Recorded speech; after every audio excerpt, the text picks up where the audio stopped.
ప్రజల పెన్షన్ల పంపిణీలో వేలిముద్రల నమోదుకు కష్టాలు చెక్. అవును, ఎట్టకేలకు రాష్ట్రంలో పెన్షన్ల పంపిణీకి సంబంధించి వేలిముద్రలు వేసేటప్పుడు అనేక సమస్యలు అయితే వస్తూ ఉన్నాయన్నమాట.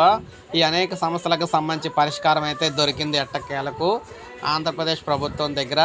సామాజిక భద్రతా పెన్షన్ల పంపిణీలో వేలిముద్రలు పడక లబ్ధిదారులు పడుతున్న ఇబ్బందులను ప్రభుత్వం చెక్ పెట్టింది.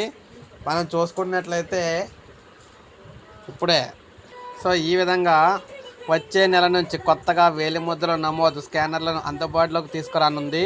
ప్రస్తుతం L0 స్కానర్ల ద్వారా లబ్ధిదారులు వేలిముద్రలు సేకరిస్తూ ఉండగా వాటి స్థానంలో L1 స్కానర్లను తీసుకొస్తారు.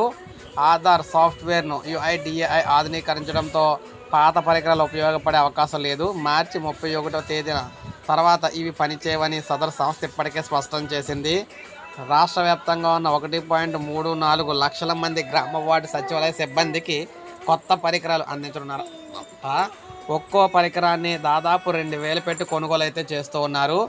ఈ విధంగా మనం చూసుకున్నట్లయితే మొత్తంగా ఒక మంచి గుడ్ న్యూస్ అని చెప్పుకోవచ్చు. పెన్షన్ తీసుకునే వారికి ఇక్కడ నుంచి వేలిముద్ర పడలేదు, అవి పడలేదు, అటువంటి ఏవైతే ఉండవన్నమాట. ఇది మనకు అప్డేట్. ఒక లైక్ చేయండి, సబ్స్క్రైబ్ చేసుకోండి, మన ఛానల్ సబ్స్క్రైబ్ చేసుకోండి.